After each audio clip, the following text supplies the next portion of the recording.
The Vexery Dominion had conquered the galaxy for 3,000 years. Their warships were black as the void between stars, each one stretching miles long and carrying enough weapons to burn entire continents. No species had ever stopped them. No world had ever survived their arrival without bending the knee. Commander Xyrith stood on the bridge of his flagship, the Eternal Sovereign, and watched another civilization crumble beneath his fleet. The Calicians had lasted 6 hours before their leaders begged for mercy. Xyrith felt nothing but boredom. These conquests had become routine. In the cold depths of space, the Vexery were gods. Their technology was ancient and terrible. Their soldiers numbered in the billions. Their empire stretched across 800 worlds, each one stripped of its resources and its hope. The other species of the galaxy whispered about them in fear. Some called them demons. Others called them the end of all things. But the Vexery simply called themselves the rulers of everything that existed. Xyrith had commanded the Dominion's expansion fleet for 2 centuries. He had personally overseen the fall of 47 civilizations. He remembered each one with perfect clarity. The Morvani had fought bravely for 3 days before their cities turned to glass.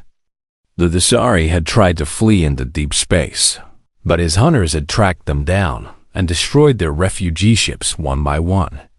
The Calicians had simply given up. They were the smart ones, Xyrith thought. Resistance only made the suffering last longer. His second-in-command, Sub-Commander Vorath, approached with a data tablet. The next target had been selected. A small blue planet in an unremarkable solar system on the edge of the galaxy. The inhabitants called it Earth. Preliminary scans showed a population of nearly 10 billion, moderate technological development, and a small defensive fleet of less than 50 warships. Xyrith almost laughed. This would take perhaps a day, maybe 2, if the humans proved stubborn. He ordered the standard transmission sent ahead of the fleet. Surrender or die. The message was simple because complexity was unnecessary. Every species understood death. Every species chose to avoid it when given the chance. On Earth, Admiral Jake Morrison received the transmission at 4 in the morning. He was already awake, drinking coffee in his office at Fleet Command headquarters in Geneva. The message played on his screen in cold, mechanical tones. A synthesized voice explained that the Vexery Dominion was coming. Humanity had 72 hours to surrender unconditionally. Any resistance would result in total annihilation. The transmission ended with coordinates showing the approaching fleet. 300 warships, each one larger than anything humanity had ever built. Jake set down his coffee and stared at the screen for a long moment. He was 63 years old, with gray hair and tired eyes. He had served in the fleet for 40 years, rising from a young ensign to the highest rank humanity could offer. He had hoped to retire peacefully. He had hoped his grandchildren would never see war. But hope was a luxury he could no longer afford. That he called an emergency meeting of Fleet Command. Within 2 hours, every senior officer in the United Earth Defense Force was gathered in the war room. Captain Kate Sullivan arrived first. She commanded the USS Defiance, the most advanced warship in the human fleet. Kate was young for her rank, only 38, with sharp eyes and a sharper mind. She had been born on a space station orbiting Mars and had never known a life without the stars. Commander Ben Torres came next. He was the head of tactical operations, a quiet man who spoke rarely but thought constantly. Ben had designed most of humanity's defensive strategies. He knew every weapon in the fleet, every ship's capability, every possible angle of attack. When he saw the numbers on the screen, his face went pale. 300 enemy warships against 47 human vessels. The mathematics were impossible. General Amy Patterson was the last to arrive. She was 81 years old and had served longer than anyone else in the room. Amy had been a young officer when humanity first detected the Vexary Dominion's expansion 200 years ago. She had spent her entire career preparing for this moment. While the rest of humanity lived their lives in peace, Amy had been building hidden shipyards on Europa, weapons platforms buried in the asteroid belt, technologies that no alien scanner had ever detected. Jake laid out the situation in simple terms. The enemy was coming. They had destroyed hundreds of civilizations. They expected humanity to surrender like all the others. He asked each officer for their assessment. Kate spoke first. She wanted to attack immediately, hit the enemy before they expected it, use speed and surprise to even the odds. She knew they would lose ships, but sitting and waiting would only give the Vexary time to study human defenses. Ben disagreed. He wanted to draw the enemy deeper into the solar system, use the planets and moons as cover, fight a defensive war that would cost the Vexary for every inch of space they took. He showed projections on the screen. If they could destroy even one enemy ship for every 3 human ships lost, they might survive long enough for something to change. Amy listened to both arguments and then stood slowly. Her voice was quiet but steady. She reminded them of something the Vexary did not know. For 200 years, humanity had been preparing. The fleet they could see was only the beginning.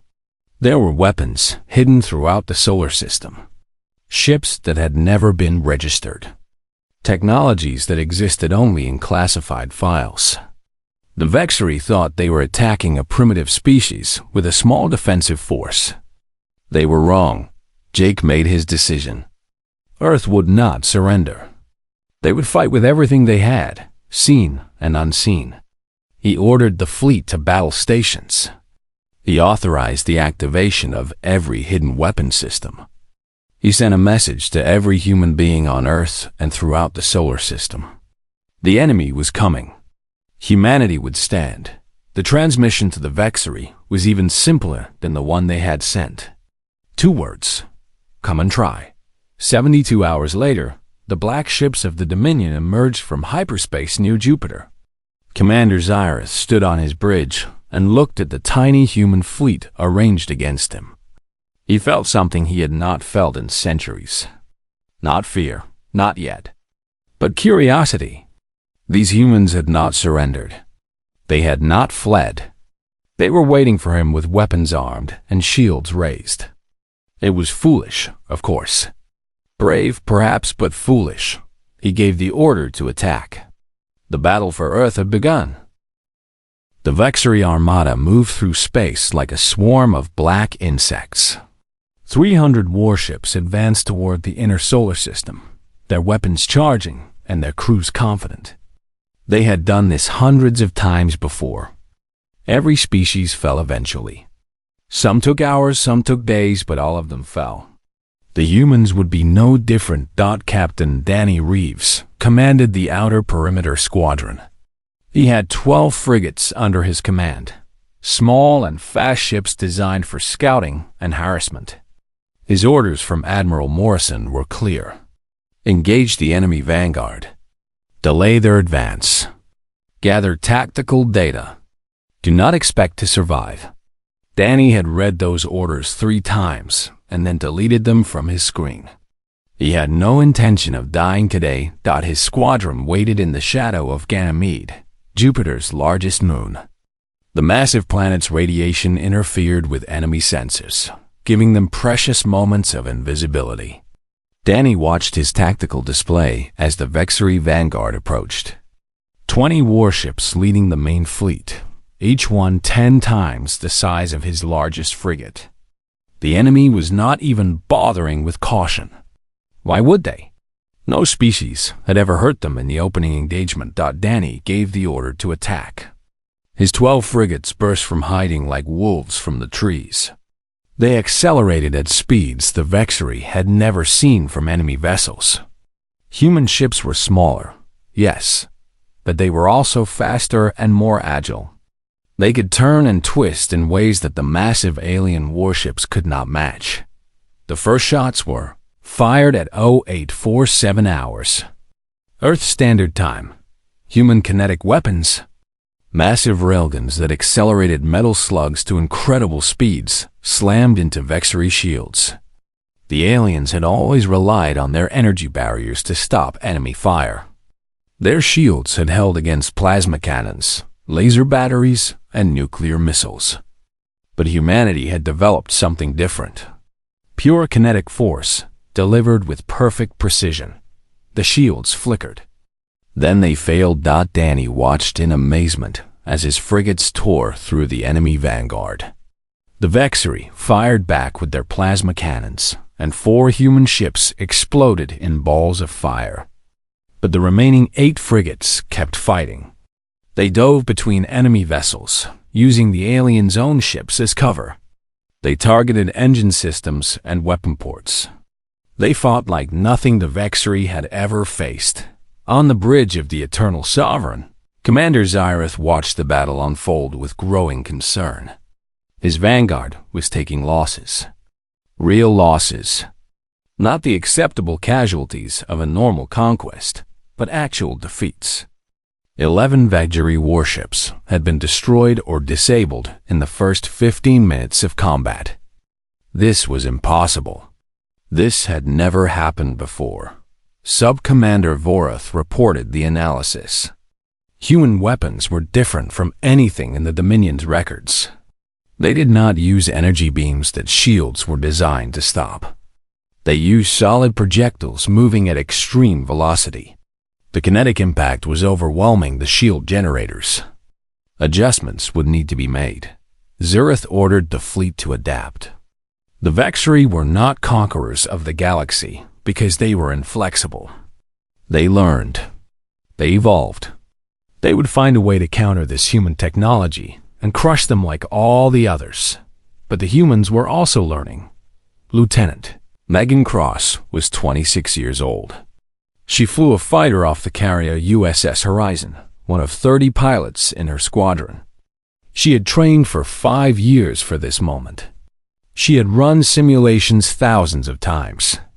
But nothing had prepared her for the reality of alien warships filling her viewport, each one large enough to swallow her tiny fighter without noticing.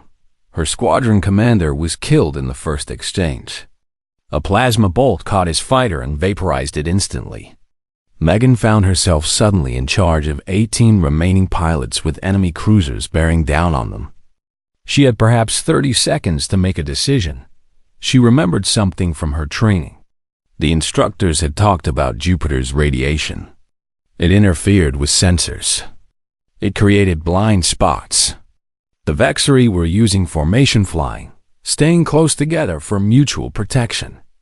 But that meant they were relying on their lead ships for sensor data. If those lead ships lost their sensors, even for a moment, the formation would go blind. Megan led her squadron into Jupiter's radiation belt.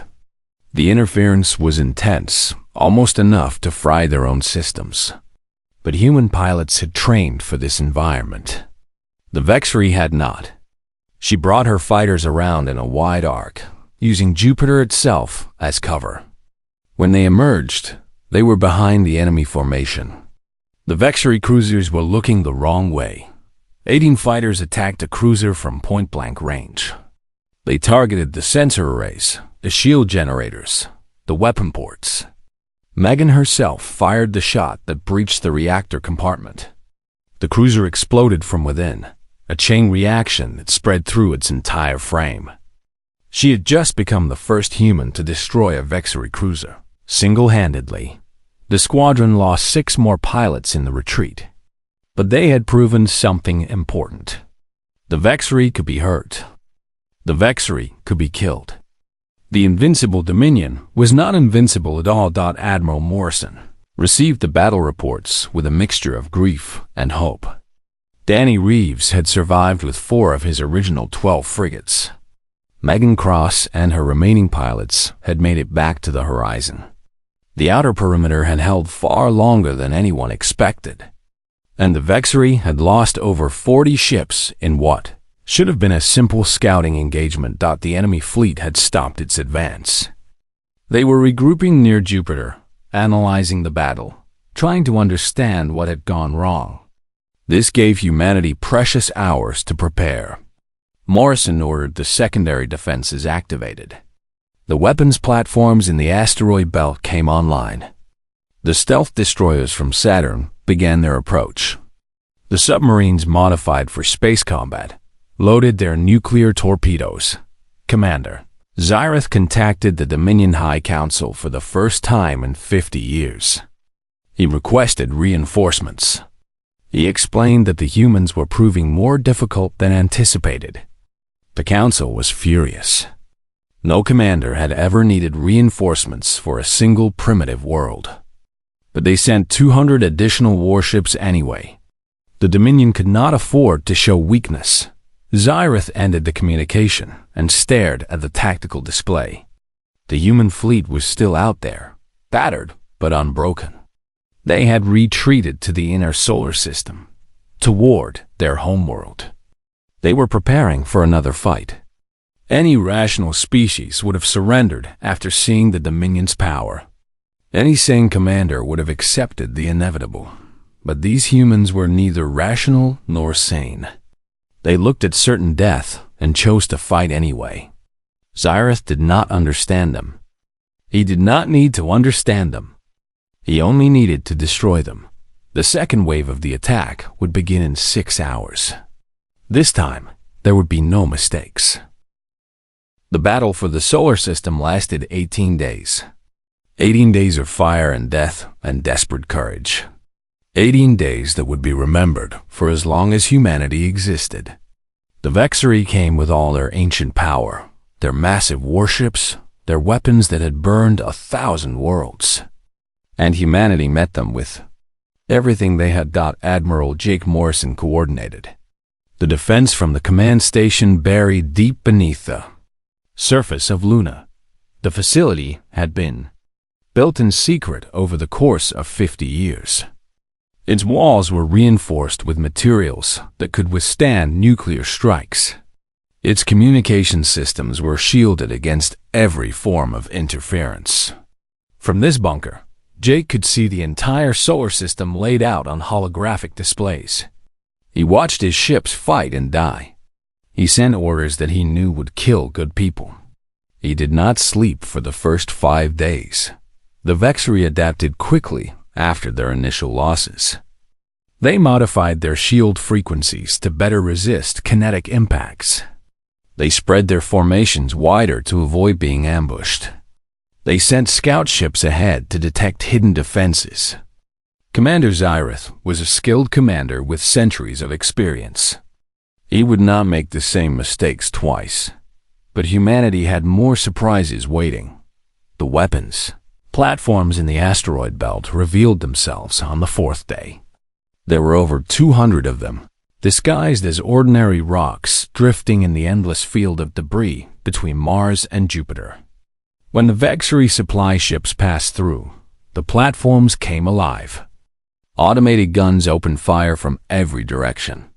Missiles launched from hidden tubes. The supply convoy was destroyed in less than an hour. Xyrith was forced to divert warships to clear the asteroid belt. It took 3 days and cost him another 20 vessels. By the time the path was secure, his fleet was running low on certain supplies. The humans had attacked his logistics. No primitive species had ever thought to do that. Captain Kate Sullivan commanded the defense of Mars. The Red Planet had become humanity's second home over the past century. 3 million people lived in its domed cities. Kate would not let them fall. Her ship, the USS Defiance, held position above the orbital stations with a squadron of 7 other warships. They faced over 60 enemy vessels. The battle for Mars lasted 6 days. Kate fought with a ferocity that surprised even her own crew. She developed new tactics on the fly, using the planet's thin atmosphere to disrupt enemy targeting. She ordered her ships to use the orbital stations as shields, then as weapons, ramming damaged stations into enemy formations. She slept in 2-hour shifts and ate standing at her command console. Lieutenant Chris Dalton was her weapons officer. He was a quiet man from a small town in Texas who had joined the fleet because he wanted to see the stars. Now he was seeing them filled with enemy warships. During the third day of the battle, Chris noticed something about the Vexery firing patterns. Their plasma cannons had a brief delay between shots, a fraction of a second when their weapons could not fire. He wrote a new targeting algorithm that allowed human ships to strike during that window. Their effective range tripled overnight. Ensign Lauren Bell was the youngest officer on the Defiance. She was 22 years old and had graduated from the academy only 6 months before. During the fifth day, a plasma bolt breached the ship's reactor compartment. The damage was severe. Without repairs, the reactor would fail within hours. Lauren volunteered to go inside. The radiation levels were lethal. Everyone knew it. Lauren put on a protective suit that would buy her perhaps 30 minutes before the exposure became fatal. She crawled into the burning compartment with her tools and worked by memory when the radiation fried her helmet display. She repaired the reactor in 22 minutes. She walked out under her own power and collapsed in the corridor. The medical team saved her life, but she would spend the next month in recovery. The Defiance survived. Mars survived. When the Vexery finally breached the orbital defenses, they found the planet's cities empty. The entire population had been evacuated to underground shelters during the battle. Xyrath had won a hollow victory. He controlled the space above Mars, but the humans were still alive beneath its surface. The stealth destroyers from Saturn arrived on the 10th day. These ships had been built in secret at shipyards hidden in the rings of the giant planet. Their hulls were coated with materials that absorbed sensor signals. Their engines ran cold, producing almost no heat signature. The Vexery did not see them coming until they were already dying. Commander Nick Palmer led the stealth squadron. He had 12 destroyers under his command, each one carrying a payload of nuclear torpedoes. They slipped through the Vexery formation like ghosts, targeting the largest warships. The torpedoes were designed to penetrate deep into enemy hulls before detonating. When they exploded, they took the ships with them. Xyrath lost 30 vessels in a single night. He had no way to track the human destroyers. They attacked and vanished, never staying in one place long enough to be targeted. His crews began to show signs of fear. The Vexery did not know fear. They were the conquerors of the galaxy. But something was changing. The submarines came from Titan. These were converted vessels, originally designed for exploring the methane seas of Saturn's largest moon. Human engineers had modified them for space combat, adding weapons and armor while keeping their ability to operate in extreme conditions. They used the radiation and debris of the outer solar system as cover, striking at isolated Vexery ships and disappearing before reinforcements could arrive. By the 15th day, Commander Xyrath had lost nearly 100 ships. His reinforcements from the Dominion were still 3 days away. The human fleet had been reduced to 24 vessels, but they were still fighting. They showed no signs of surrender. They showed no signs of despair. Every time he destroyed one of their ships, the others fought harder. Admiral Morrison sent a message to his fleet on the 16th day. He thanked them for their service. He told them that whatever happened, they had already achieved something no other species had accomplished. They had made the Dominion bleed. They had shown the galaxy that the Vexery could be hurt. Even if Earth fell, that message would survive. Other species would remember. Other species would fight. The Vexery reinforcements arrived on the 18th day. 200 fresh warships joined the battered remains of the original fleet. Xyrath finally had the numbers he needed. He ordered the final assault on Earth. The human fleet gathered in orbit around their homeworld. 24 ships against over 300. The mathematics were impossible. But mathematics had never stopped humanity before. The final battle for Earth began at dawn on the 19th day. The sun rose over the Pacific Ocean, painting the sky in shades of orange and gold. 10 billion people looked up and saw the flashes of light that marked the beginning of the end. Some prayed. Some held their families close. Some simply watched and waited to learn if they would live or die. In orbit, Admiral Jake Morrison stood on the bridge of the command station and looked at the tactical display. 312 Vexery warships were approaching Earth. He had 31 human vessels remaining, plus whatever hidden defenses were still operational. The enemy outnumbered them 10 to 1. By any reasonable calculation, humanity had already lost. Jake opened a communication channel to the entire fleet. His face appeared on screens aboard every human ship, from the largest carrier to the smallest fighter. He was tired. Everyone could see that. But his voice was steady. He spoke of home. He spoke of the blue planet behind them, the only world humanity had ever known. He spoke of the billions of people counting on them, the children who deserved to grow up in freedom, the old people who deserved to spend their final years in peace. He spoke of all the generations that had come before, all the struggles and sacrifices that had brought humanity to this moment. Then he spoke of defiance. Humanity had never surrendered to any conqueror. Not to disease, not to disaster, not to each other. They had faced extinction before and survived. They had rebuilt from ashes before. Whatever happened today, that spirit would not die. Even if every ship was destroyed, even if Earth itself was burned, something human would survive. And that something would remember. That something would one day return. He ended with 3 words. Make them pay. Captain Kate Sullivan had survived the battle for Mars.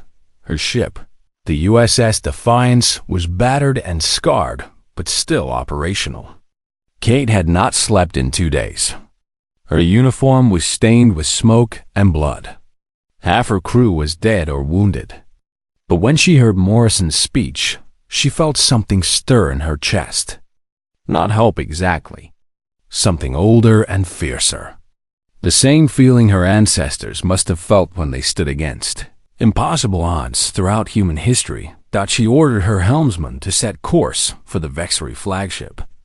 The Eternal Sovereign was the largest ship in the enemy fleet, a massive vessel that served as Commander Xyrith's mobile command center. If they could destroy it, the enemy fleet would lose its coordination. It might be enough to turn the tide. The Defiance accelerated to maximum speed. Plasma bolts flashed past the viewports, some striking the shields and shaking the entire ship. Kate watched the flagship grow larger in the display. Her weapons officer reported that all remaining missiles were locked on target. Her helmsman reported that they were on collision course. Kate gave the final order. Ramming speed, the Defiance struck the Eternal Sovereign at full velocity. The human ship's reinforced bow punched through the alien shields like a fist through paper. Metal screamed against metal.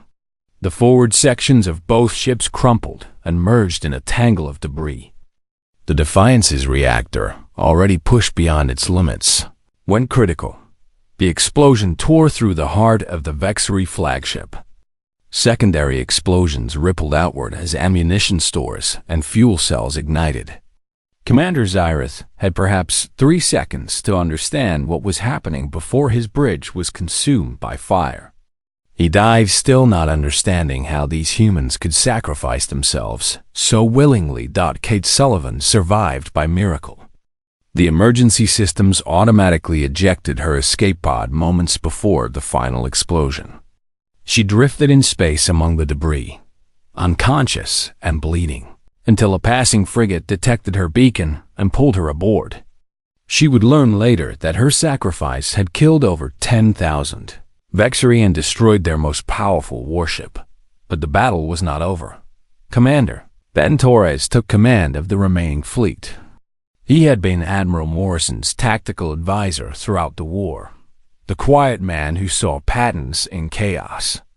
Now he had one final strategy to implement. He ordered all ships to fall back toward Earth's orbital infrastructure. The enemy pursued, sensing victory. They did not know about the satellites.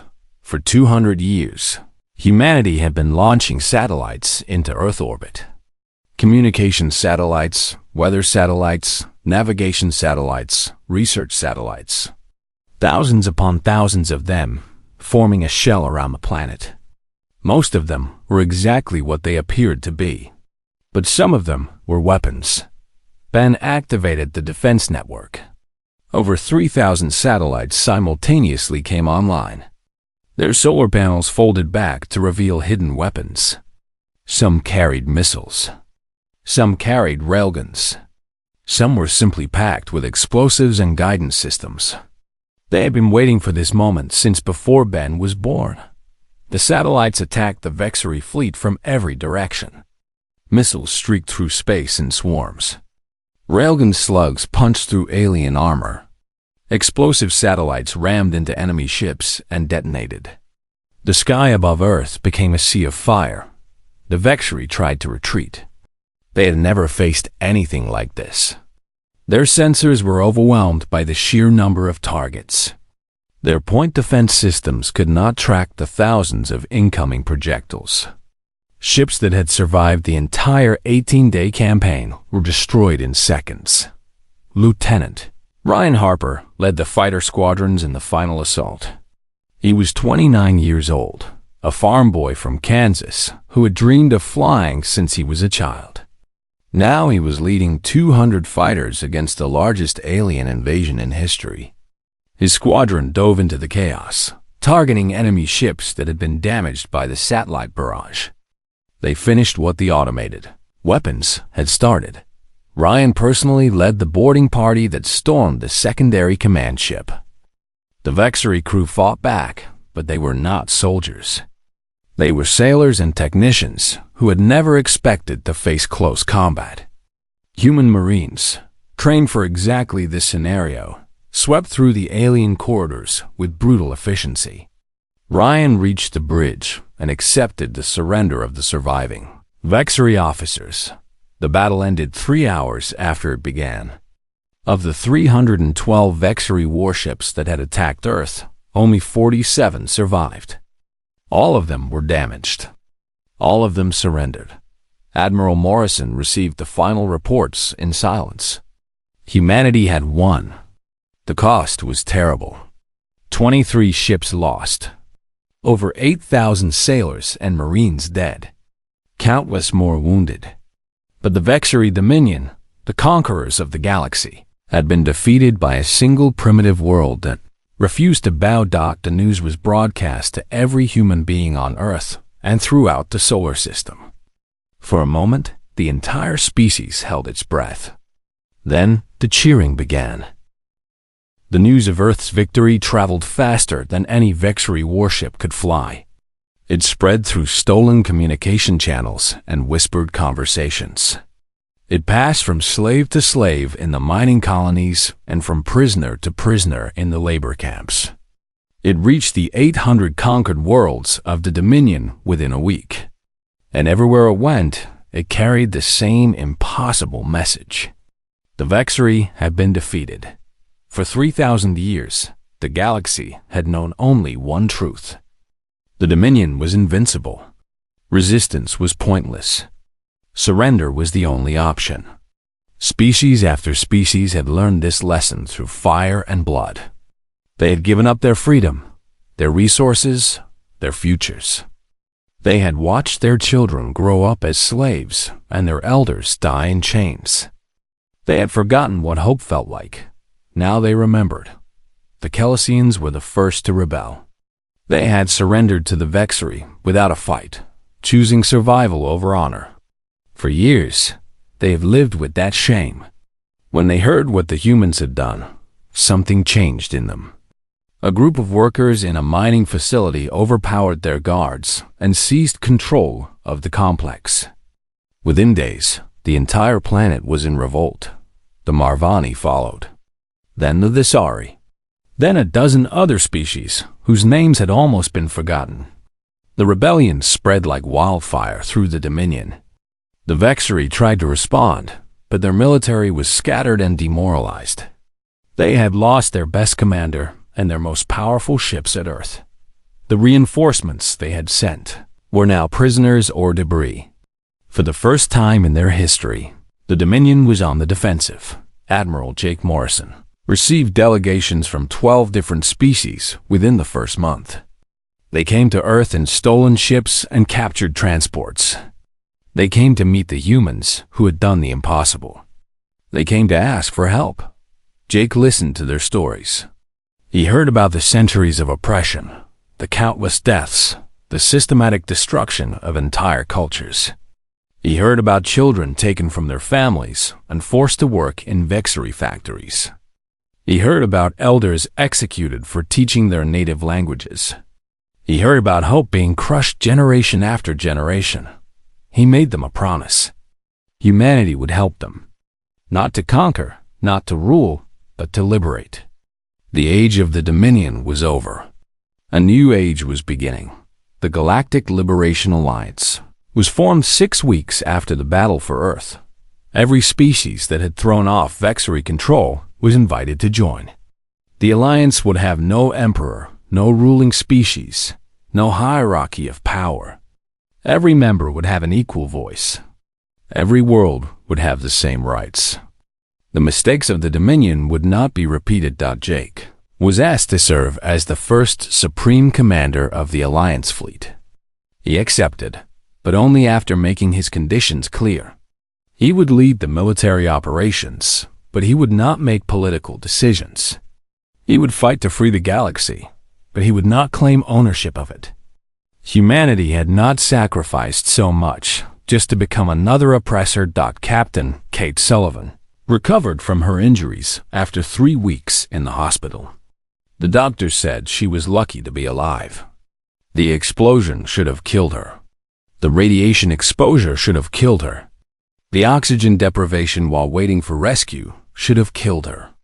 Kate had simply refused to die. She was given command of the USS Valor, the first ship and a new class of vessels designed specifically for the liberation campaign. Her crew was unlike any that had served before. There were humans, of course, but also former Vexeri prisoners who wanted to fight against their old masters. There were Kelsians and Morvani and the Sari. There were members of species that had no names left, their identities erased by centuries of occupation. They were united by a single purpose. General Amy Patterson, now 82 years old, became the senior advisor to the Alliance Council. She had spent her entire life preparing for a war she feared humanity would lose. Now she was helping to build a peace she had never dared to imagine. She worked 20-hour days, writing treaties and establishing protocols and mediating disputes between species that had never known anything but conflict. The Kelsians sent a representative to Earth to ask a question that had haunted them since the victory. How had humanity won when so many others had failed? They were not stronger than the Morvani. They were not smarter than the Lasari. Their technology was not superior to a dozen other species the Dominion had crushed. What made them different? Amy thought about the question for a long time. Then she gave her answer. Humanity had never known peace. From the moment the first humans walked upright on the plains of Africa, they had been fighting. They fought the elements. They fought disease. They fought predators. They fought each other. Every generation faced struggles that should have destroyed them. Every generation found a way to survive. The Vexeri had conquered species that knew peace. Species that had evolved without constant threats.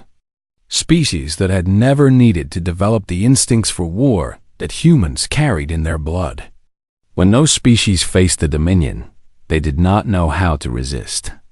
They could not imagine fighting against impossible odds. They could not conceive of sacrificing themselves for a chance at victory. Humans could. Humans have been doing it for hundreds of thousands of years.